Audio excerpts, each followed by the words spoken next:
क्यों सवाल तव्हां खां इहो आहे आसमाननि मां पानी नाज़िल करण वारी ज़ात कंहिंजी आहे। रब फरमाया अय्युहन्नास उअ्बुदू रब्बकुम अल्लज़ी खलक़कुम वल्लज़ीना मिन क़ब्लिकुम लअल्लकुम तत्तक़ून अल्लज़ी जअल लकुमुल अर्ज़ फ़िराशा वस्समाअ बिनाअ व अंज़ल मिनस समाइ माअ। आसमान मां पानी नाज़िल करण वारी ज़ात अल्लाह जी ज़ात आहे। बिस्मिल्लाहिर रहमानिर रहीम। कुल हाज़िही सबीली अदअू इलल्लाहि अला बसीरतिन अना व मन इत्तबअनी व सुब्हानल्लाहि व मा अना मिनल मुश्रिकीन। अल्लाहुम्मा अन्फ़अना बिमा अल्लमतना व अल्लिमना मा यंफ़अुना व ज़िदना इल्मा। सुब्हानक ला इल्म लना इल्ला मा अल्लमतना इन्नक अंतल अलीमुल हकीम।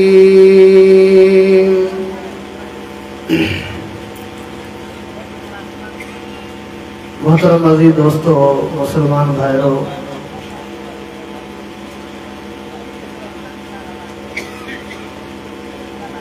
हकीकत यह है तो हाणे मुझे तकरीर जी का ज़रूरत महसूस कोन थी थिए। फ़ज़ीलत शेख अल्लामा अब्दुल्ला नासिर रहमानी हफ़िज़हुल्लाह अमीर जमीयत अहले हदीस सिंध,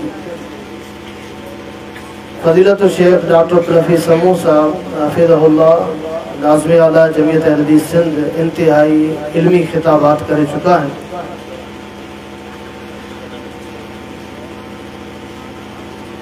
पर जो मौजू ॾिनो वियो आहे उन मौजू की पंहिंजी अहमियत है। सभी दोस्तन के गुजारिश है तो दोस्त हाँ दिल जमी से वेही अल्लाह जो कुरान की रोशनी में प्यारे पैगम्बर मोहम्मद करीम सल्लल्लाहु अलैहि वसल्लम के फरामीन की रोशनी में कुछ गालियों ॿुधन। अज़ीज़ दोस्तों, अक़ीदा तौहीद के उनवान से तव्हां साथियों से मुखातब थियण जो हुक्म ॾिनो वियो है।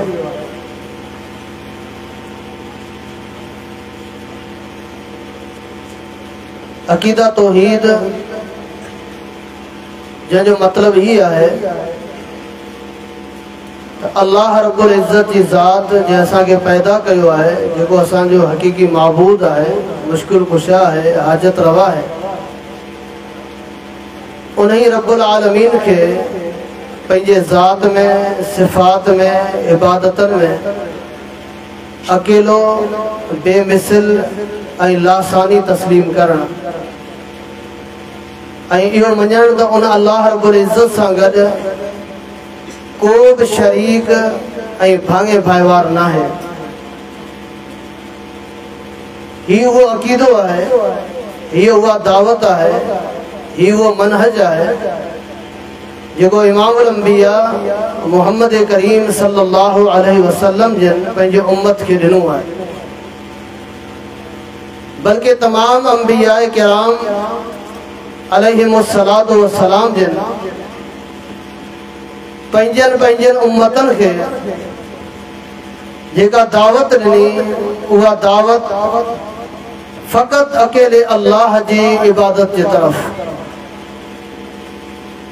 ऐं अल्लाह रब्बुल इज़्ज़त सां गॾु जिन जिन जी इबादत कई वई पे उन दौर में वॾे पैमाने ते अल्लाह सुब्हानहु व तआला जे नबीअन पैगम्बरन इमामुल अंबिया मोहम्मद रसूलुल्लाह सल्लल्लाहु अलैहि वसल्लम समेत उन शिरक जो रद्द कयो। अज़ीज़ दोस्तों,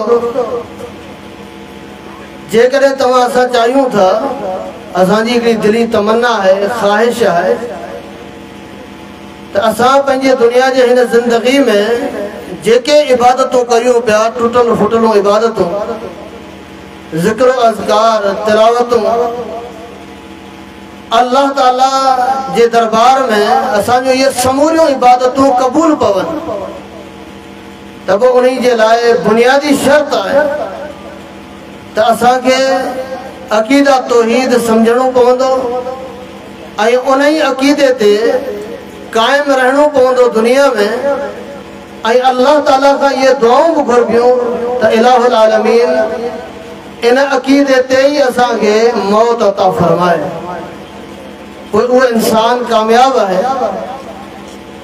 जेको तौहीद के, अल्लाह जे हिकड़ाई के समझे तो, अल्लाह के इबादतन में, अल्लाह रब्बुल इज्जत के इख्तियारात में, सिफात में अल्लाह ताला के अकेलो समझे तो। अल्लाह रब्बुल इज्जत कुरान करीम में मुशरिकीन मक्का जी की तमाम वडी नेकी जो जिक्र कयो है,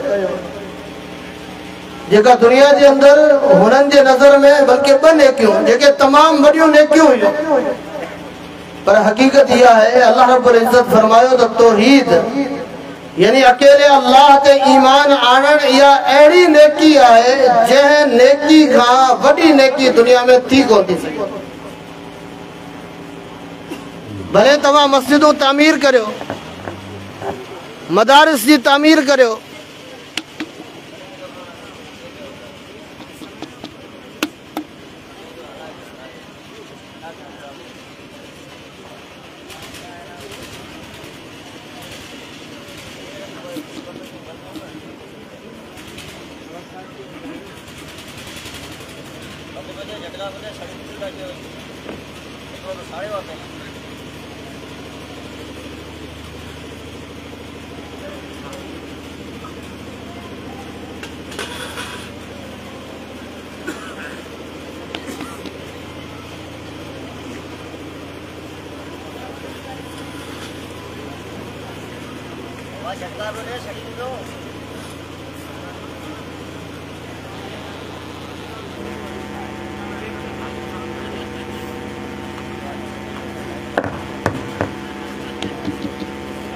लगे तो तव्हांजी दुआ कबूल थी वई।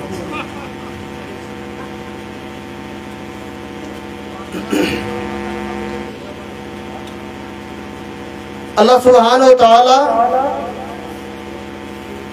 कुरान करीम में उन्हनि मुशरिकीन मक्का जे उन्हनि नेकी जो जिक्र करे गडो गड तौहीद जो जिक्र फरमायो। ऐं पोइ रब्बुल आलमीन फरमायो त ये बई नेकियूं बराबर कोने। फरमाया जअलतुम सिकायतल हाज व इमारतल मस्जिदिल हराम कमन आमन बिल्लाहि वल यौमिल आखिर।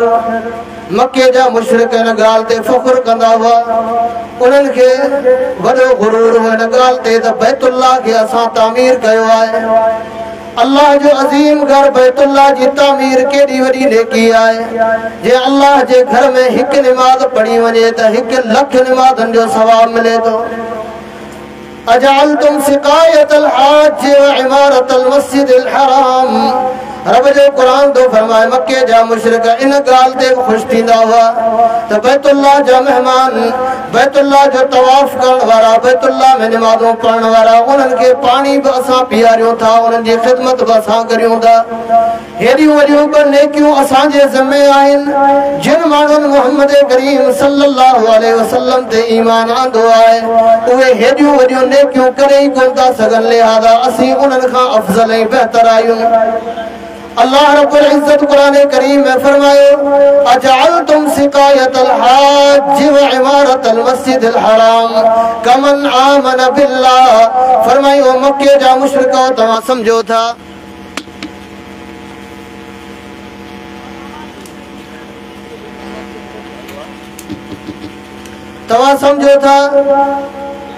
त तव्हां बैतुल्लाह खे तामीर कयो आहे, हाजिन खे पाणी पीआरियो था, इहा अकेले अल्लाह ते ईमान आणण जे बराबर नेकी आहे। रब्बुल आलमीन फरमायो ला यस्तवून, अल्लाह रब्बुल इज्जत वटि इहे ॿई बराबर कोन्हे, बल्कि जे इंसान जो ईमान फ़क़त अल्लाह जे ज़ात ते आहे, उन जी नेकी तमाम दुनिया जे नेकियुनि खां वॾी आहे। अहिड़े नमूने सां तौहीद अल्लाह जी उहा अज़ीम जेको आहे इबादत आहे, ईअं सम्झो अक़ीदो आहे अल्लाह जे ज़ात जे बारे में, जंहिंजे करे अल्लाह रब्बुल इज़्ज़त बाने जा सभु गुनाह माफ़ करे सघे थो। पर शिरक अहिड़ो गुनाह आहे जंहिंजे करे अल्लाह रब्बुल इज़्ज़त बाने जो सभु नेकियूं ज़ाया करे छॾींदो। क़ुरान करीम में अल्लाह रब्बुल इज़्ज़त फरमायो इन्नल्लाह ला यग़फ़िरु अन युशरक बिही व यग़फ़िरु मा दून ज़ालिका लिमन यशा। दुनिया जा इंसानो जेको अल्लाह जे ज़ात सां शिरक करियो था, इन शिरक जे करे अल्लाह मुशरिक जे करे शिरक जे हालत में मरी वियो। अल्लाह रब्बुल इज़्ज़त उन जे लाइ मग़फ़िरत जा दरवाज़ा बंदि करे छॾे थो, माफ़ी कोन थी मिले। दुनिया में इंसान जेतिरियूं नेकियूं करे थो, जेतिरा अमल करे थो, उन्हनि सभिनी अमलनि खे शिरक जे करे ज़ाया कयो वञे थो।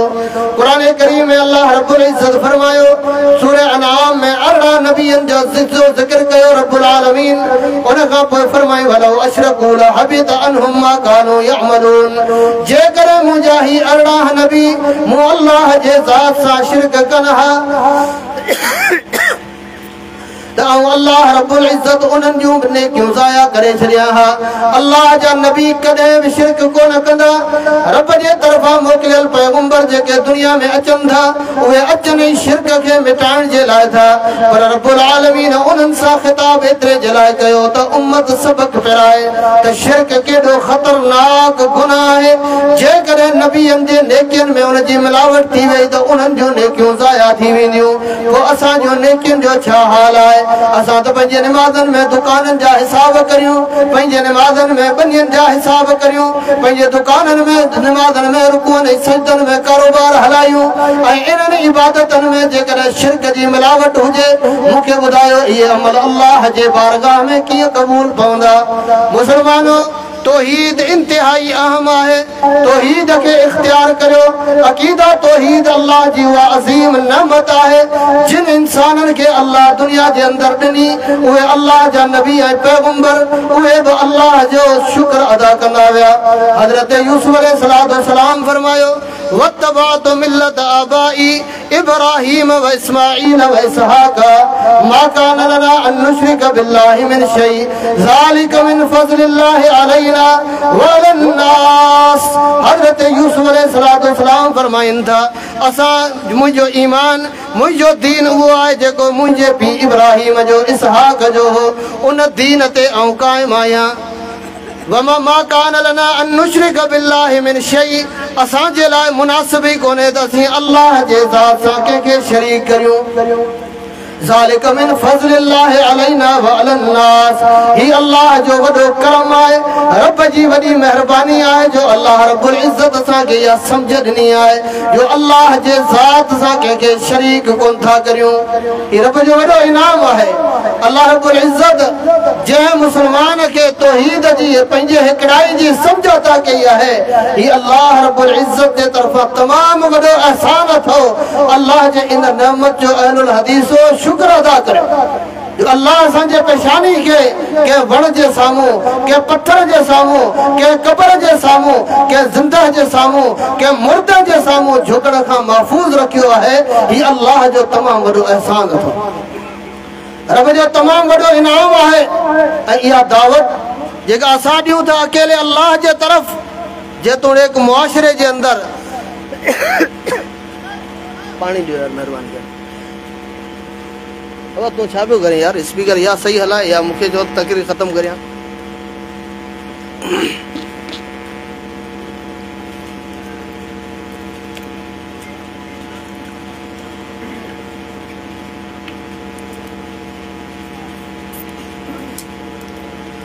इहा दावत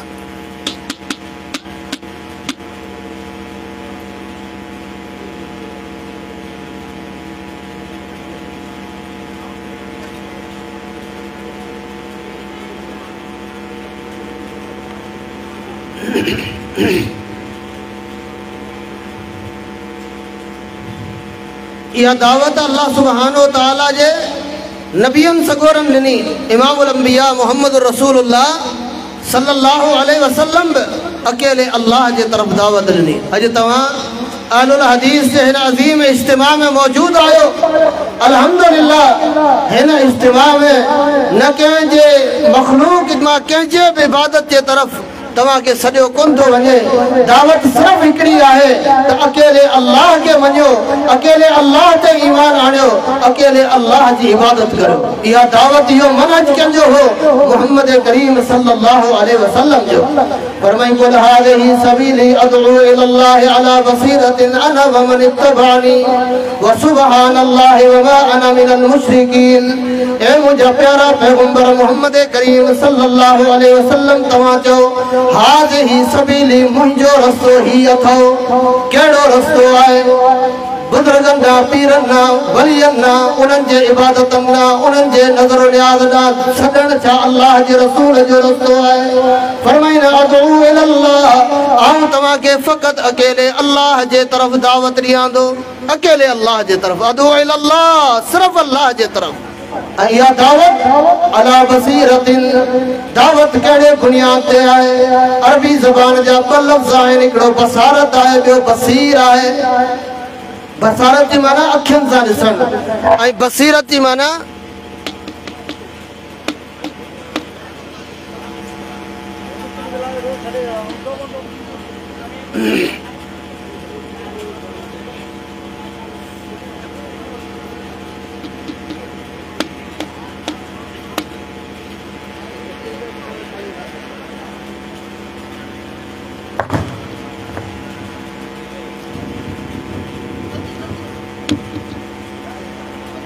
बसारती माना है का शइ पंहिंजे अखियुनि सां ॾिसणु ऐं बसीरती माना छा आहे? दिल सां कंहिं शइ खे सम्झणु। अल्लाह जो रसूल फरमाए थो ही अकेले अल्लाह जे तरफ़ जेका दावत ॾियां पियो, इहा दावत बसीरत जे बुनियाद ते आहे, दलाइल जे बुनियाद ते आहे। दिल सां मूं हिन शइ खे सम्झो आहे ऐं उन जे तरफ़ पूरी उम्मत खे, पूरी इंसानियत खे दावत ॾियां थो। कुल हाज़िही सबीली अदउ इलल्लाहि अला बसीरा, बसीरत जे बुनियाद ते, दलाइल जे बुनियाद ते अकेले अल्लाह जे तरफ़ दावत अथव। कंहिंजी दावत आहे? अना, आऊं बि दावत ॾियां थो, व मन इत्तबानी, ऐं क़यामत जे ॾींहं ताईं जेके मोहम्मद करीम सल्लल्लाहु अलैहि वसल्लम जा पैरोकार हूंदा, उन्हनि जी दावत बि सिर्फ़ अकेले अल्लाह जे तरफ़ हूंदी। व सुब्हानल्लाह, अकेले अल्लाह जे तरफ़ दावत छो थो ॾियां? इन जे करे जो अल्लाह रब्बुल इज़्ज़त हर क़िस्म जे ऐब खां पाक आहे। ही दुनिया जा इंसान जिन जे तरफ़ पुकारीनि था, सभिनी में ऐब मौजूद आहिनि। तो अहिड़ा सूर ॾिना आहिनि।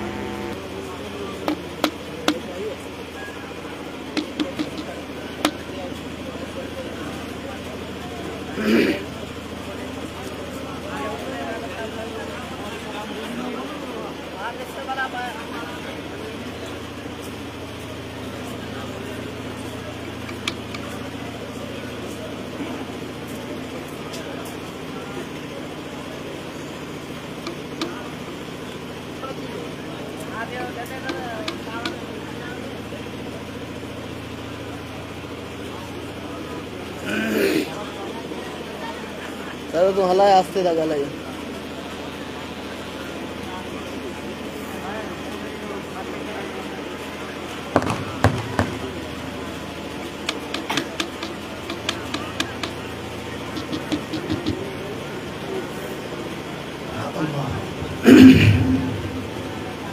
अल्लाह सुब्हानो ताला फरमाए तो मुझे नबी बसीरत जे बुनियाद ते अकेले अल्लाह अकेले जे तरफ़ दावत ॾे थो। अना व मन इत्तबानी, नबी साईं फरमाईंदा आऊं ऐं मुंहिंजा पैरोकार अकेले अल्लाह जे तरफ़ दावत ॾींदा।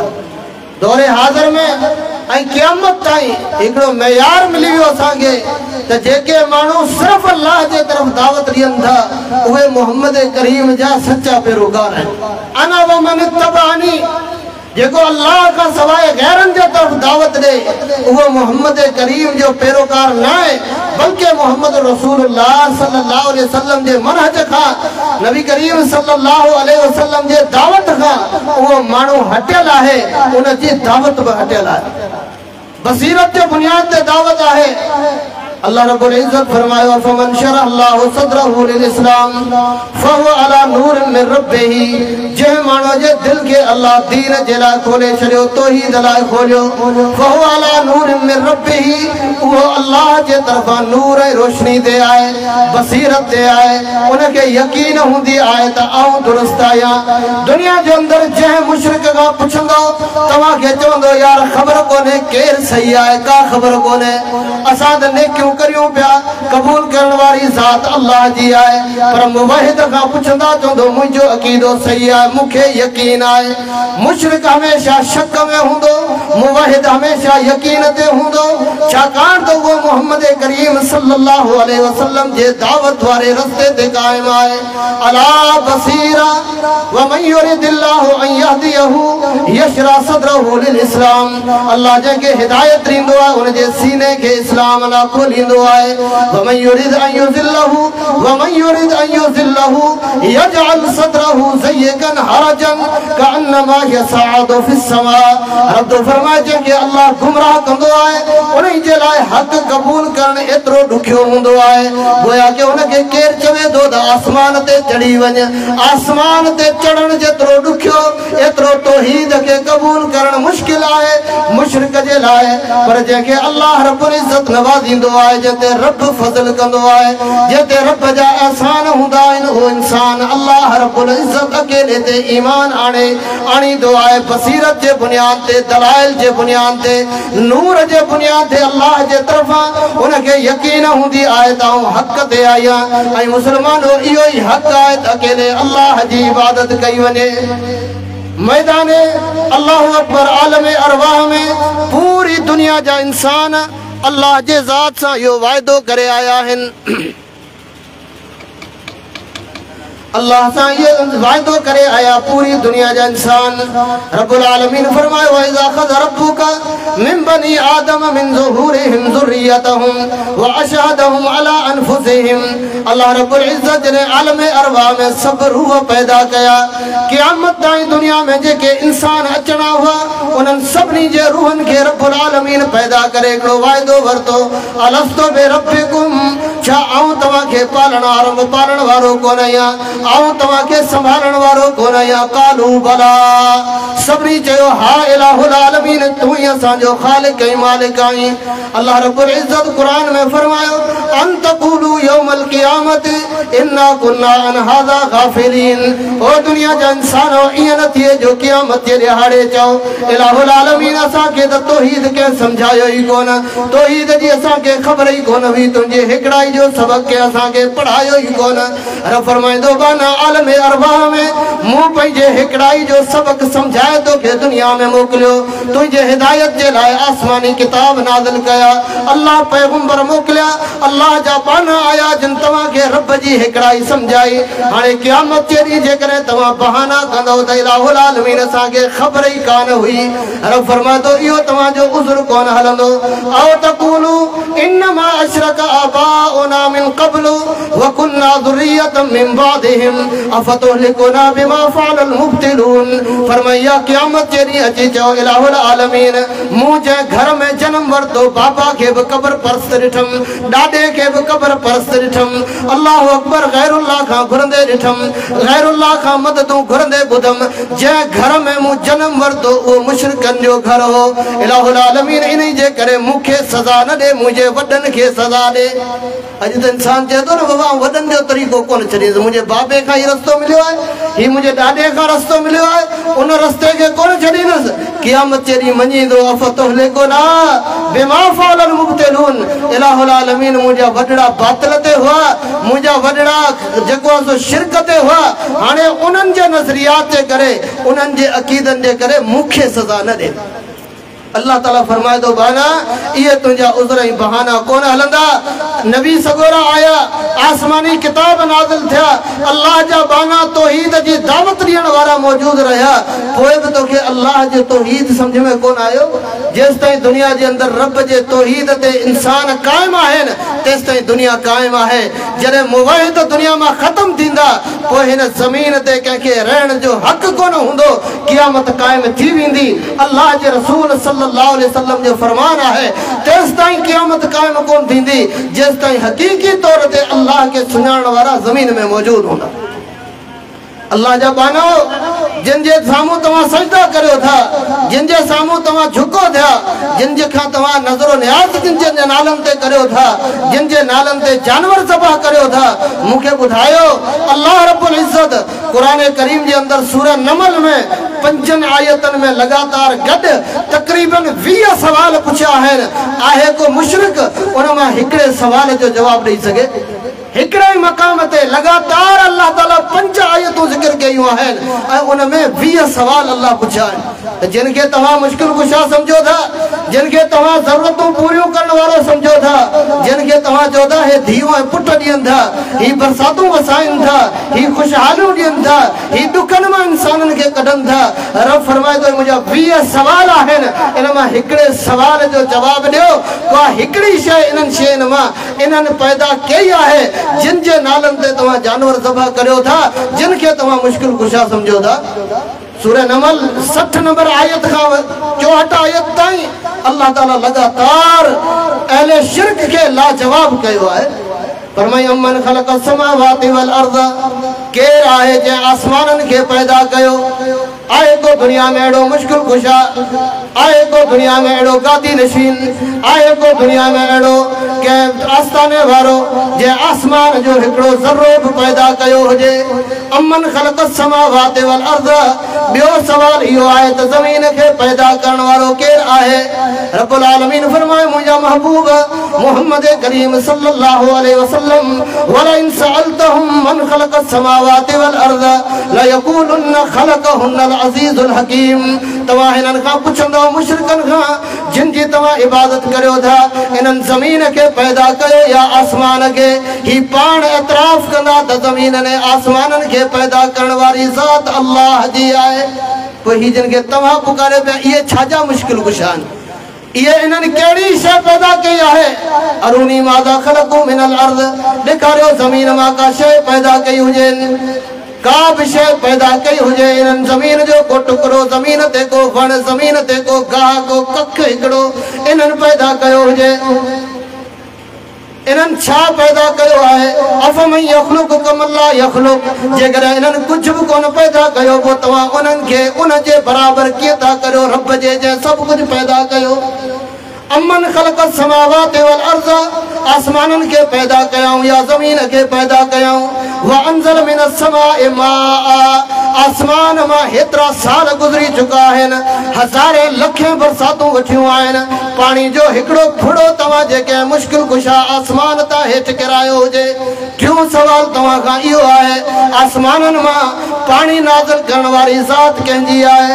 रब तो फरमाए या अय्युहन्नास उअ्बुदू रब्बकुमुल्लज़ी खलक़कुम वल्लज़ीना मिन क़ब्लिकुम लअल्लकुम तत्तक़ून अल्लज़ी जअल लकुमुल अर्ज़ फ़िराशा वस्समाअ बिनाअ वअंज़ल मिनस समाए माअ।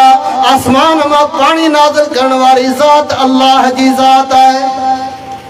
हिन दफ़े केतिरियूं बरसातूं थियूं, मुशरिक खे ॻाल्हि पोइ बि सम्झ में कोन आई। बुॾी वियो पाणी में, घर बुॾी विया पाणी में, दर बदर थी वियो, पर इहा ॻाल्हि सम्झ में कोन आई त मुश्किल कुशा केरु आहे, ज़रूरतूं पूरियूं करण वारो केरु आहे, ज़रूरतनि खां वधीक पाणी नाज़िल करण वारो केरु आहे? रब त आसमाननि तां पाणी नाज़िल कयो, ज़मीननि ते तव्हांजा मुश्किल कुशा मौजूद हुआ, सुकाए ॾेखारीन हा, पाणी ख़तम करे ॾेखारीन हा। मुरीद दर बदर थिया पिए रोडनि ते बच्चा वठी, नियाणियूं वठी, दुनिया में को मुश्किल कुशा हो त हिन पाणी खे ख़तम करे हा। रब तो फरमायो व इन्ना अला ज़हाबिन बिही लक़ादिरून, जंहिं पाणी खे आसमान तां असां नाज़िल कयो आहे, इन पाणी खे ख़तम करण जी ताक़त बि रब रखां थो, तव्हां मां को बि कोन थो रखे। जेको हिकड़ो पानी जो फुड़ो जमीन ते सुकाए कोन थो सके, आसमान ता पानी जो हिकड़ो फुड़ो नाज़िल करे कोन थो सके, वो हिकड़े इंसान के पैदा किए थो करे सके।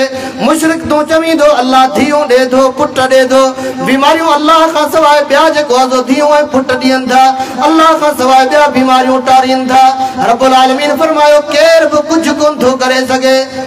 अल्लाह रब्बुल इज्जत फरमाए वअंज़लना मिनस समाइ माअन फअंबतना बिही हदाइक ज़ात बहजा।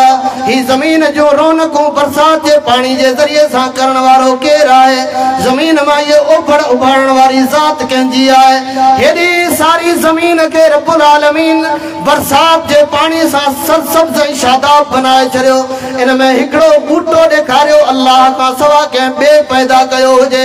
तूं त चवीं थो पुट ॾे थो, पर रब फरमाए थो हिकिड़ो ॿूटो ॾेखार जेको अल्लाह रब्बुल इज्जत फरमाए थो मुंहिंजे ज़मीन ते कंहिं ॿिए पैदा कयो हुजे।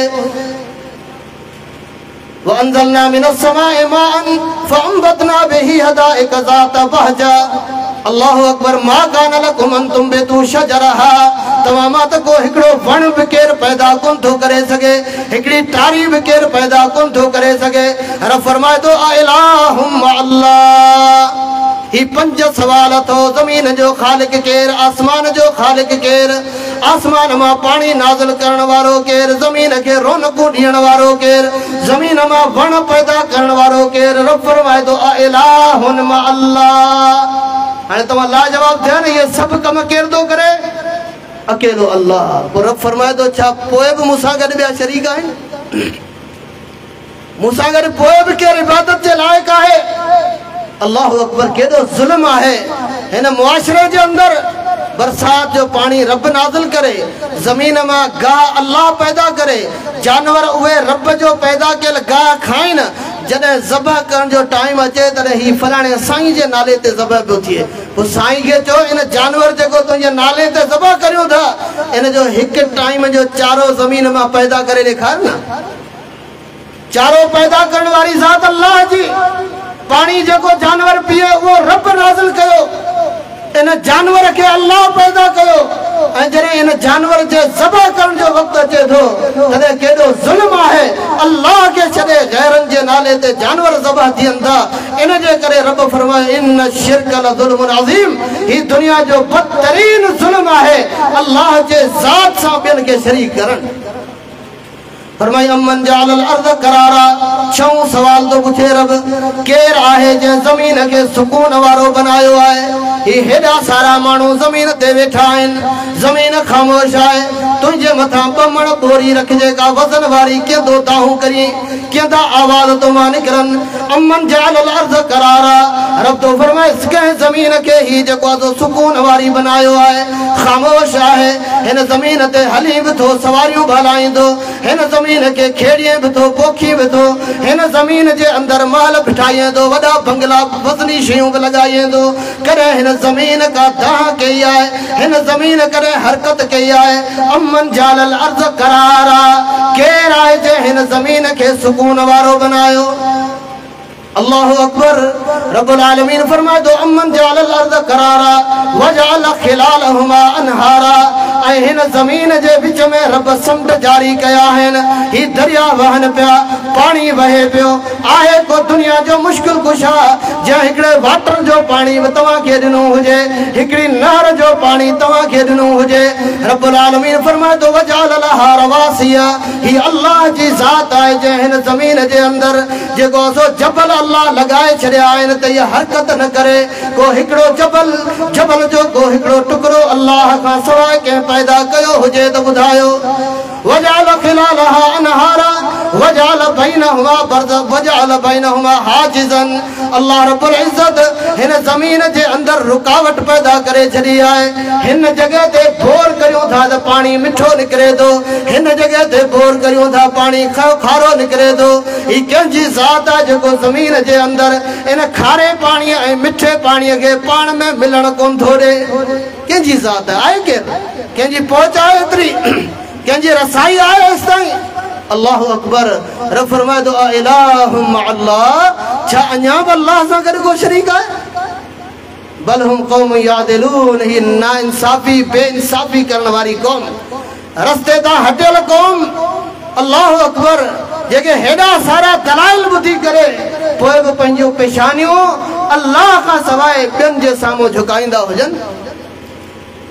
फरमाया अम्मन युजीबुल मुस्तर्र इज़ा दआ व यक्शिफु सू व यजअलुकुम खुलफाअल अर्द अ इलाहुम मअल्लाह। दुनिया जा इंसानो ॿुधायो ज़मीन ते आहे को अहिड़ो मबूद, ज़मीन ते आहे को अहिड़ो मुश्किल कुशा जेको मजबूरनि जी पुकार ॿुधंदो हुजे, मजबूरनि जूं मजबूरियूं दूर कंदो हुजे। असां त ॾिठो जेके पाण खे मुश्किल कुशा चवनि पिया, पाण शुगर जा मरीज़ आहिनि, आगा खान मां दवाऊं वठनि पिया ऐं माण्हुनि खे चवनि था कैंसर वारो मूं वटि आयो न त बि सही थी वेंदो, पंहिंजो ब्लड प्रेशर सही कोन थो थिएसि, डॉक्टरनि जे दरनि ते धिका खाए थो। साईं आयो आहे पर नंबर आहे 100, 99 मरीज़ ॾिसंदुसि पोइ साईं जो वारो ईंदो। हाणे साईं जेको ॿियनि जूं कैंसरूं पियो टारे उहो साईं वीचारो वेठो आहे इंतज़ार में, मुंहिंजो वारो कॾहिं थो अचे, नंबर कॾहिं थो अचे। ब्लड प्रेशर हाई पियो थिए, ब्लड प्रेशर लो पियो थिए, बीपी हाई थी वई, शुगर वधी वई आहे, शुगर लो थी वई आहे। हे सिर्फ़ ठगीअ जा ठा आहिनि दोस्तो, ही अल्लाह जी ज़ात आहे सिर्फ़ जेको रब्बुल आलमीन मजबूर परेशान हाल इंसान जी पुकार खे ॿुधे थो ऐं उन्हनि जे परेशानियुनि खे दूर करे थो। रब फरमाए थो अ इलाहुन मा अल्लाह, छा अञा बि अल्लाह सां गॾु को माबूद शरीक कंदो? कलीलन मा तज़क्करून। रब फरमायो नसीहतूं पिराइण वारा थोरा हूंदा आहिनि, अक्सर जाहिल हूंदा, अक्सर मुशरिक हूंदा, अक्सर कब्र परस्त हूंदा, घणाई ऐं मेजॉरिटी बातिल ते हलण वारनि माण्हुनि जी हूंदी, सुठी शइ हूंदी थोरी आहे। तौहीद परस्त इंसान थोरा हूंदा। फरमाया अम्मन यहदीकुम फी ज़ुलुमातिल बर्रि वल बहर, केर आहे जेको तव्हां खे खुशकी दे रस्तनि जी रहनुमाई करे थो? कंहिं तव्हां खे इहो अक़िल ॾिनो, फ़हम ॾिनो त आउं हेॾां वेंदुसि त घर पहुचंदुसि, हेॾां वेंदुसि त वरी ॿिए रस्ते ते निकिरी वेंदुसि। ही कंहिंजी ज़ात आहे? ॿेड़ियुनि में सवार थी समुंडनि जे अंदरि हलो था, तव्हां खे इहो अक़िल ऐं फ़हम कंहिं ॾिनो आहे त हिन रस्ते ते हीअं हलणु खपिजे, ॿेड़ी हीअं हलाइणु खपे? आहे को दुनिया जो मुश्किल कुशा हाजत रवा जंहिं तव्हां खे इहो अक़िल ऐं शऊर ॾिनो हुजे? अम्मन यहदीकुम फी ज़ुलुमातिल बर्रि वल बहर वमन यर्ज़ुकुकुम मिनस समा वमन युरसिलु रियाह बुशरम बैन यदै रहमतिही। ऐं केरु आहे जेको बरसात खां पहिरीं ख़ूब जेको आहे सो खुशबू वारी हवा लॻाए थो, उहा ज़ात कंहिंजी आहे? अ इलाहुन मा अल्लाह। ॿुधायो छा अल्लाह सां गॾु को मुश्किल कुशा आहे? आहे को अहिड़ो? बरसात त भले रब वसाए, पर बरसात खां पहिरीं वारी हवा को ॿियो लॻाईंदो हुजे? आहे कंहिं में ताक़त? हुवल्लज़ी युरसिलु रियाह, हू अल्लाह जी ज़ात आहे। हुवल्लज़ी युरसिलु रियाह बुशरम बैन यदै रहमतिही, जेको पंहिंजे रहमत खां बरसात खां पहिरीं हवा लॻाए थो। जंहिंखे हवा लॻाइण जी ताक़त कोन्हे उहो ॿियूं ज़रूरतूं कहिड़ियूं पूरियूं कंदो? अ इलाहुम मा अल्लाह, तआला अल्लाहु अम्मा युशरिकून। रब फरमाए थो दुनिया जा इंसानो जिन खे तव्हां अल्लाह जे ज़ात सां शरीक करियो पिया, रब इन्हनि सभिनी खां मथां ऐं बुलंद आहे। अम्मन यब्दउल ख़ल्क़ सुम्मा युईदुहु, केरु आहे जे पहिरीं तव्हां खे पैदा कयो वरी पाण ॾांहुं मोटाईंदो? ज़िंदा करण वारो हिन मख़लूक खे केरु? हिन मख़लूक खे ज़मीननि में मौत ॾेई दफ़नाइण वारो केरु आहे? वरी ज़मीन मां उथियारण वारी ज़ात कंहिंजी आहे? वमन यर्ज़ुकुकुम मिनस समाइ वल अर्ज़, कंहिंजी ज़ात आहे जेको आसमाननि मां तव्हां खे रोज़ी रसाए थो? ओ मुशरिक कमीना, खाई अल्लाह जो रिज़्क़ थो ऐं जॾहिं सजदो करण जो टाइम आहे तॾहिं गैरनि जे दरनि ते रोज़ी रब जे तरफ़ां मिले थी, खाई ऐं शुक्र ॿियनि जो करे थो। पुट रब ॾे थो, नालो पीर बख़्श रखी थो। रोज़ी ॾियण वारो अल्लाह जी ज़ात आहे, मुश्किल कुशा ॿियनि खे सम्झी थो। रब फरमाए थो वमन यर्ज़ुकुकुम मिनस समाइ वल अर्ज़, आसमाननि ऐं ज़मीननि मां तव्हां खे रिज़्क़ ऐं रोज़ी अल्लाह। ॿुधायो छा अञा बि अल्लाह जे ज़ात सां को मुश्किल कुशा थी सघे थो? रब सां बराबरि केरु आहे? कुल हातू बुरहानकुम इन कुंतुम सादिकीन। रब तो फरमाए जेकॾहिं तव्हां सचा आहियो त तव्हां समावाति वल अर्ज़िल गैब इल्लल्लाह। 20 सवाल करे रब पुछो, आसमाननि ऐं ज़मीननि में अल्लाह खां सवाइ गैब केरु बि कोन थो ॼाणे। वमा यशउरून अय्यान युबअसून, हिननि वीचारनि खे पंहिंजी ख़बर कोन्हे त क़बर मां कॾहिं उथंदासूं। पत्थर बुत क़बर में दफ़नायल आहिनि, वे तो वली आहिनि न, बुजुर्ग आहिनि, नेक दफ़नायल आहिनि इंसान। अल्लाह फरमाए थो हिननि वीचारनि खे पंहिंजी ख़बर कोन्हे क़ब्र मां कॾहिं उथंदासीं, इहे छा आसमान पैदा कंदा, ज़मीन पैदा कंदा, बरसाति वसाईंदा, हवाऊं लॻाईंदा, रोज़ी रसाईंदा, इंसानियत खे पैदा कंदा, ख़तमु कंदा, वरी ज़िंदा कंदा, कहिड़ो कमु करे सघनि था जंहिंखे पंहिंजी ख़बर कोन्हे त आऊं क़ब्र मां उथंदुसि कॾहिं। ऐं मुशरिक चवे थो हिनखे पंहिंजी ख़बर कोन्हे, क़ुर जे मुताबिक़ त क़ब्र मां कॾहिं उथंदो, पर जेको ॿाहिरां अचे पियो उन जी ख़बर आहे, पंहिंजी कोन्हे अथसि, पंहिंजी ख़बर ई कोन्हे, ॿाहिरां अचे पियो उन जी ख़बर आहे। अल्लाहु अकबर। अल्लाह जे क़ुर कहिड़ो चिटे अंदाज़ में दलाइल में रब्बुल आलमीन कीअं असांखे सम्झायो आहे। फरमायो वल्लज़ी युरीकुमुल बरक़ ख़ौफ़न व तमअ व युनशिउ सहाब सिकाल। अल्लाह जी ज़ात आहे जेको गरा ककर ऐं बादल पैदा करे थो। ही पाणी बोतल केतिरी आहे? ही 1/2 लीटर पाणी आहे। चैलेंज आहे दुनिया जे सभिनी आस्थाननि वारनि खे, सभिनी आस्थाननि वारनि खे चैलेंज आहे। क़ुर जे अल्फाज़ में रब वो आहे जेको हज़ारे मण पाणी हिननि बादलनि में पियो आहे, आसमान ऐं ज़मीन जे विच में बीठा बि आहिनि, हलनि बि पिया। दुनिया जे अंदरि को मुश्किल कुशा आहे, मबूद आहे ये 1/2 लीटर जी बोतल हिन छित ऐं ज़मीन जे विच में बग़ैर कंहिं धागे मथे ॿधण जे हेठां खां टेक ॾियण जे केरु रोके ॾेखारे? आहे कंहिंजो मुश्किल कुशा? आहे को हाजत रवा जंहिंखे एतिरी ताक़त हुजे? रब उहो आहे जेको हज़ारे टन पाणी बरसाति जो जेको ककरनि बादलनि में आहे, अल्लाह रब्बुल इज़्ज़त उनखे आसमाननि ज़मीननि जे विच में रोके रखियो आहे। वसहाबिल मुसख्खर बैन समाए वल अर्द, आसमाननि ऐं ज़मीननि जे विच में बादलनि खे ककरनि खे ताबे करण वारी ज़ात अल्लाह जी आहे। जॾहिं ॿिया सभु एतिरा कमज़ोर आहिनि, पोइ इबादत उन जी करियो जेको ताक़तवर रब आहे। फरमाई कुल अरायतुम इन जअलल्लाहु अलैकुमुल लैला सरमदन इला यौमिल क़ियामा मन इलाहुन गैरुल्लाहि यातीकुम बिज़िया अफला तुबसिर तस्मऊन। रब तो फरमाए दुनिया जा इंसानो, जेकॾहिं अल्लाह रब्बुल इज़्ज़त हिन रात खे क़यामत ताईं रात करे छॾे, सिज न उभरे, रोशनी न थिए, उस न मिले, तव्हांजा फसल न पचनि, तव्हां परेशान थी वञो, बग़ैर उस जे इंसान ज़िंदा रही कोन थो सघे। कुल अरायतुम इन जअलल्लाहु अलैकुमुल लैला सरमदन इला यौमिल क़ियामा।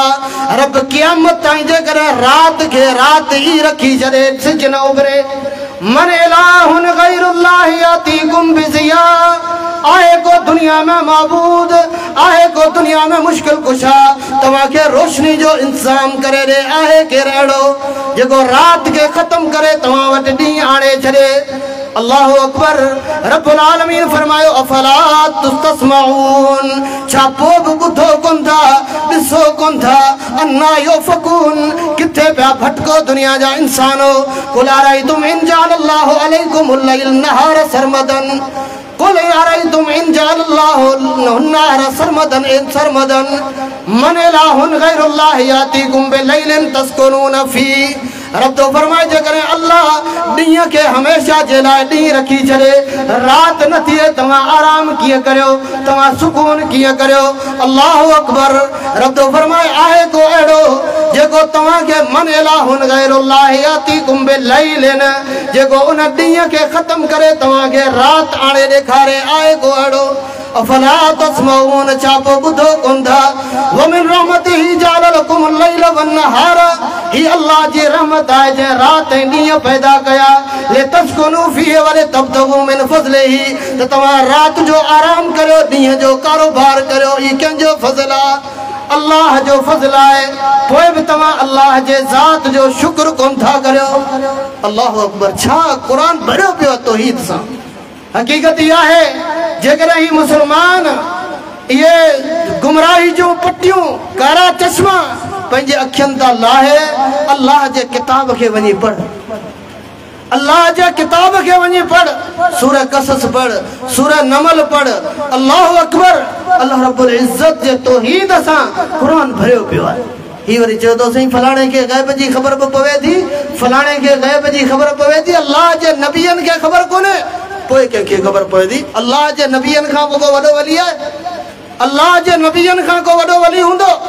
ये दुनिया में केतरी माण्हुनि जूं शयूं गुम थींदियूं आहिनि वेंदा आहिनि काइननि वटि नुजूमियनि वटि वञी फाल कढाईंदा आहिनि नालो कढाईंदा आहिनि मुंहिंजी इहा शइ चोरी थी वई आहे कंहिं चोरी कई आहे अल्लाहु अकबर खुदा रा ही गुमराही आहे अल्लाह के रसूल सल्लल्लाहु अलैहि वसल्लम फरमायो हदीस जे किताब सही मुस्लिम में हदीस मौजूद आहे पाण फरमाईंदा मन अता काहिनन व राफा जेको के काहिन वटि नुजूमी वटि भोपे वटि वञे थो फसअलहु अन शैइन वञी के गुम थियल शइ जे बारे में पुछा ॻाछा करे थो लम तुकबल लहु सलातुन 40 लैला 40 रातियुनि ताईं उन जी निमाज़ क़बूल कोन्हे 40 रातियूं नमाज़ क़बूल कोन्हे ऐं इहा सज़ा अल्लाह जे रसूल शराब जी बि ॿुधाई आहे जेको शराब पीए थो उन जी इबादत बि 40 रातियुनि ताईं क़बूल कोन्हे ही तव्हांजो गुनाह शराब पीअण जे बराबरि थो उन खां बि वॾो आहे छो त शिरक आहे शराब पीअण शिरक कोन्हे उहा हराम खोरी आहे क़ुरान तव्हां खोलियो अल्लाह जे रसूल जी हदीस सही बुखारी में अल्लाहु अकबर इमाम बुखारी रहमहुल्लाह किताबुल इल्म में किताब तफसीर में हदीस आंदी है हजरत मूसा अलैहिस्सलाम हिकिड़ो ॾींहुं ख़िताब कयो पंहिंजे क़ौम खे माण्हू ॾाढा मुतासिर थिया अखियुनि मां अची ॻोढ़ा विया अची रोना मूसा अलैहिस्सलाम रवानो थियो हिकिड़ो हमरा पोयां वियो पुछण लॻो मूसा अलैहिस्सलाम छा ज़मीन में तव्हां खां वधीक को इल्म वारो आहे हज़रत मूसा चयो आहे ई कोन अल्लाह ताला चयो आहे मूसा अलैहिस्सलाम खे ख़बर कोन पई त ज़मीन में को माण्हू मौजूद आहे अल्लाह जे हिन ज़मीन ते जेको मूंखां वधीक इल्म रखंदो हुजे ऐं हिन काइन खे नुजूमी खे भोकपे खे नंढड़ो सोन जो जेको ज़ेवर आहे न उन जी बि ख़बर पवे थी अल्लाह सुब्हानो तआला फरमाए मूसा मुंहिंजो बानो ख़िज़र मौजूद आहे हाणे मौजूद आहे पर ख़बर कोन्हे आहे किथे अल्लाह ताला खां पुछे इलाहुल आलमीन आई रब फ़अइना ख़िज़र हूंदो किथे मूंखे तूं ॿुधाए मूंखे ख़बर ई कोन्हे हिकिड़ो नबी आहे अल्लाह जो नेक इंसान आहे इल्म वारो इंसान आहे ज़मीन जे मथां मौजूद आहे मूसा अलैहिस्सलाम खे ख़बर कोन थी पवे किथे आहे अल्लाह ताला फरमाए बे मजमअल बहरैन जिते ॿ समुंड गॾु थियनि था उते आहे हज़रत मूसा अलैहिस्सलाम फरमायो ख़बर कोन्हे समुंड किथे था गॾु थियनि मूंखे इहा बि ख़बर कोन्हे समुंड को नंढड़ी शइ आहे ॿ दरिया जिते गॾु थींदा हुजनि केॾा वॾा आहिनि पैगंबर खे उन्हनि जी ख़बर कोन्हे हिन खे मुरीद जी बि ख़बर पवे पई मुंहिंजो मुरीद कहिड़े हाल में आहे कहिड़ी शइ किथे गुम थियल आहे कहिड़ी शइ किथे पई आहे सरासर गुमराही आहे मूसा अलैहिस्सलाम बिल आख़िर चयो इलाहुल आलमीन इजअल ली आयतन का निशानी ॿुधाए जंहिं निशानी सां समुंडनि जे गॾु थियण वारी जॻह बि ॾिसां ऐं हज़रत ख़िज़र अलैहिस्सलाम खे बि ॾिसां अल्लाह ताला फरमाए मूसा हिकिड़ी मोल मच्छी थेले में खण ऐं जिते मच्छी गुम थींदी उते मुंहिंजो बानो तोखे ख़िज़र अलैहिस्सलाम मिलंदो अंदाज़ो लॻायो अल्लाह जे नबियनि खे ख़बर कोन्हे वरी मज़े वारी ॻाल्हि जंहिं ख़िज़र अलैहिस्सलाम वटि इल्मु हज़रत मूसा खां ई वधीक हो हज़रत मूसा अलैहिस्सलाम जॾहिं उते पहुतो मुख़्तसर ॿुधाईंदो हलां हज़रत ख़िज़र अलैहिस्सलाम खे हिकिड़ी चादर ओटी पई आहे जेका पेरनि जे वेठां ॾेई छॾी अथसि मथे जे वेठां हज़रत मूसा अलैहिस्सलाम आयो हुते बीठे अस्सलाम वालेकुम वरहमतुल्लाह ख़िज़र अलैहिस्सलाम कपिड़ो मुंहं ते लाथो अल्लाहु अकबर चई तूं केरु आहीं किथां आयो आहीं हिते असांजे इलाइक़े में त को सलाम चवण वारो माण्हू ई कोन्हे हिकिड़े नबी जे साम्हूं ॿियो नबी बीठो आहे बीठल खे कोन थो सुञाणे ही त गुम थियल शइ जी बि ख़बरूं रखे थो गुमराही आहे या कोन्हे जहालत आहे या कोन्हे अल्लाह जा बानो इमामुल अंबिया मोहम्मद करीम सल्लल्लाहु अलैहि वसल्लम अंसार जे उन्हनि नंढड़नि छोकिरनि खे चयो हो जिन चयो फीना नबियुन यालमु मा फी गदन सुभाणे छा थियणो आहे असां में हिकिड़ो माण्हू नबी मौजूद आहे उनखे ख़बर आहे अल्लाह जे रसूल फरमायो ईअं न चओ ला यालमु मा फी गदन इल्लल्लाह सुभाणे छा थियणो आहे उन जो इल्मु फ़क़त अल्लाह जे ज़ात खे फ़क़त अल्लाह जे ज़ात खे आहे अल्लाहु अकबर मुशरिक केॾो अंधो हूंदो आहे अल्लाहु अकबर जिन खे व्हील चेयर ते खणियो ताणी न पिया कॾहिं हेॾां गीलियो वञनि कॾहिं हेॾां गीलियो वञनि उन्हनि खे बि चवनि हे असांजा मुश्किल कुशा साईं पंहिंजे टंगनि ते जंघनि ते हली कोन सघे ऐं वरी चवनि त हीउ असांजो मुश्किल कुशा जेको पाण मुश्किल में फाथो पियो आहे व्हील चेयर 10 कलाक हिकिड़ी जॻह ते बीठी हुजे माण्हू न आहे त साईं चुरियो बि कोन थो सघे व्हील चेयर हलियो बि कोन थी सघे ऐं वरी चवे थो आउं बि मुश्किल कुशा उनजा मञण वारा बि चवनि साईं बि मुश्किल कुशा जेको पाण मुश्किल में वो ॿियनि जूं मुश्किलूं टारे अल्लाहु अकबर व सुभान अल्लाह इन्हनि सभिनी ऐबनि खां पाक अल्लाह जी ज़ात सुमण खां पाक, खाइण खां पाक, अल्लाहु अकबर, निंड खां पाक, भुल ऐं वेसर खां पाक, सब शयूं मखलूक में मौजूद आहिनि, सिर्फ़ अल्लाह जी ज़ात आहे जेका सभिनी ऐबनि खां पाक। अॼु दुनिया में तव्हां ॾिसो कहिड़ो इलाइक़ो आहे, कहिड़ी यूसी आहे, कहिड़ी जेको सो कहिड़ो टाउन आहे जंहिंजे अंदर का मज़ार न हुजे, जिते क़ब्र परस्ती न थींदी हुजे। अल्लाह जा बानो इमामुल अंबिया मोहम्मद रसूलुल्लाह जी हदीस है सही बुखारी में पाण फरमाइंदा लानल्लाहुल यहूद फी रिवायतिन लानतुल्लाहि अलल यहूद वन नसारा इत्तखज़ू क़ुबूर अंबियाइहिम मसाजिदा। अल्लाह जी लानत हुजे यहूदियन ते, अल्लाह जी लानत हुजे ईसाईयन ते जिन नबियन जे कब्रन ते सजदा कया। खुदारा हदीस रसूल वनी सही बुखारी में गोल, हदीस किताबन में गोल, जेकरे को मानू पैगंबर जे कब्र ते सजदो करे मुझो तव्हांजो रहबर मोहम्मद रसूलुल्लाह उन ते लानत करे ऐं असां जेकरे उम्मतियन जे कब्रन ते मुजावर थियूं उन्हनि ते सजदा करियूं, छा अल्लाह जे तरफां रहमत वसंदी? रहमत वसंदी? कब्र वारन जा त हाल इहे आहिनि, वमा यशुरून अय्यान युबअसून। अल्लाहु अकबर। ये मुसलमान है, ॾिस त बाहिन में धागा, कंध में तावीज़, पेट ते तावीज़, टंगन में तावीज़, ऐं वरी ॾिस त इलाज लाइ वरी अस्पताल में वेठो आहे। असां हिकिड़ो दोस्त हींअर कराची वियो, उते ॾिठई हिकिड़े हमरा खे तावीज़ कंध में ॿधा पिया हुआ, बाहिन में, टंगन में, कराची जे जन्हा अस्पताल में वेठो। चई बाबा ॾे ख़बर ही तावीज़ छो ॿधा अथई? चई थी बीमार आहियां, शफ़ाला ॿधा अथव। चई पोइ हिते कारोबार थो करीं, तुंहिंजा ये तावीज़ तोखे छॾाईंदा न, डॉक्टर हिकिड़ियूं डिपूं लाइन ॿियूं चाढ़ीनि, हिकिड़ियूं इंजेक्शनूं लॻाइनि वरियूं ॿिए टाइम ते, ऐं तूं चवीं थो त मूं तावीज़ ॿधाइनि शिफ़ा जे लाइ। पोइ शिफ़ा वेही केॾां? ख़ुदारा सोचो सोचो, ये असांजा जज़्बाती अल्फाज़ तव्हां सां ख़ैर खाई आहे, वल्लाह तव्हां सां ख़ैर खाई आहे। तव्हां ते तनक़ीद मक़सूद कोन्हे, अल्लाह जे ज़ात ते तवक्कुल रखो। पोइ इहो तावीज़ ॿधण वारो, धागा ॿधण वारो नफ़्सियाती मरीज़ थी वेंदो आहे। धागे ना हथ वधाईंदो न त हीउ धागो आउं टोड़ियां थो, तावीज़ टोड़ियां थो, हमरा जो साह पियो सोड़ो थींदो त आउं बि इजो थो मरां, छो त मूंखे हलाइण वारो ई तावीज़ आहे, मूंखे हलाइण वारो ई धागो आहे, मुंहिंजो साह इजो निकिरे थो। जेकॾहिं इहो तावीज़ टोड़ियो वियो, मूंखे ॿुधायो हीउ चवे थो अञा बि इहे तावीज़ ऐं धागा शिरक कोन्हे। ही अहलुल हदीस जो स्टेज है। हिते तव्हांखे न खानकाहन जी दावत मिलंदी, अल्लाह जे फज़ल सां न कंहिंजी तकलीफ़ जी दावत मिलंदी। दावतूं सिर्फ़ ॿ आहिनि, कुल हाज़िही सबीली अदऊ इलल्लाह, हिकिड़ी दावत सिर्फ़ अल्लाह जे तरफ़ ऐं ॿी दावत मोहम्मद करीम जे पैरवी जे तरफ़। दीन सिर्फ़ इन्हनि ॿिनि शयुनि जो नालो आहे बस। मुसलमानो गौर करियो, फिक्र करियो, मता ईअं न थिए क़यामत जे ॾींहुं रब जे साम्हूं वञूं, अल्लाह रब्बुल इज़्ज़त क़यामत जे ॾींहुं मुशरिक खे चवंदो, मुशरिक जेकॾहिं अॼु तो वटि पूरी दुनिया जा खज़ाना हुजनि त जुर्माने जे तौर ते ॾेई पंहिंजी जान आजी करीं हा। सही बुखारी जी हदीस चवंदो अल्लाह हा आजी करियां हा। हाणे सॼी दुनिया जा खज़ाना हिन वटि अचनि, किथां जो ॾेई आजो करे पंहिंजो पाण खे? अल्लाह रब्बुल इज़्ज़त फरमाईंदो बाना हिन खां आसान मूं तोखां दुनिया में मुतालबो कयो हो त तूं मुंहिंजे ज़ात सां शिरक कोन कंदे, फअबैत इल्ला अन तुशरिक बी। पोइ हिते तो एतराफ़ कयो आलम अरवाह में, दुनिया में वञण खां पोइ तो इनकार कयो, हाणे तूं अबदी हमेशा जे लाइ जहन्नमी आहे। मुशरिक कलमो पढ़े पियो, उन में ख़ुशि आहे, अदा कलमो पढ़ंदो ला इलाहा इल्लल्लाह मोहम्मद रसूलुल्लाह। सूरह बरात पढ़ी ॾिस, अज़ानु मिनल्लाहि व रसूलिही अन्नल्लाह बरीउम मिनल मुशरिकीन। अल्लाह उनजो रसूल मुशरिकन खां बेज़ार आहिनि। तूं कलमा पढ़े पियो, अल्लाह कुरान में बेज़ारी जा ऐलान करे पियो। तो कलमा पढ़ी दो, अल्लाह कुरान में चवे तो मुशरिकन खां पैगंबर भी बेज़ार है। पहिरीं अक़ीदे जी इस्लाह करियो, पोइ अमल जे मैदान में लहो। जेकॾहिं अक़ीदो सही न हूंदो, अमल भले खोड़ सारा ज़ख़ीरा हुजनि, हिकु नेकी अल्लाह जे बारगाह में क़बूल कोन पवंदी। अल्लाह ताला खां दुआ है, अल्लाह रब्बुल इज़्ज़त मूंखे तव्हांखे तौहीद सम्झण जी तौफ़ीक़ ॾे, तौहीद जे मुताबिक़ ज़िंदगी गुज़ारण जी तौफ़ीक़ ॾे, तौहीद ते इस्तिक़ामत अता फरमाए, तौहीद ते मौत अता फरमाए। क़यामत जे ॾींहुं तौहीद वारनि सां गॾु अल्लाह ताला उथियारे ऐं पंहिंजे फज़ल सां क़यामत जे ॾियारे उन्हनि तौहीद परस्त इंसाननि में शामिल करे जेके बग़ैर हिसाब किताब जे जन्नत में वेंदा। अल्लाह पंहिंजे महिरबानी सां उन में शामिल फरमाए। वाख़िर दावाना अनिल हम्दुलिल्लाहि रब्बिल आलमीन।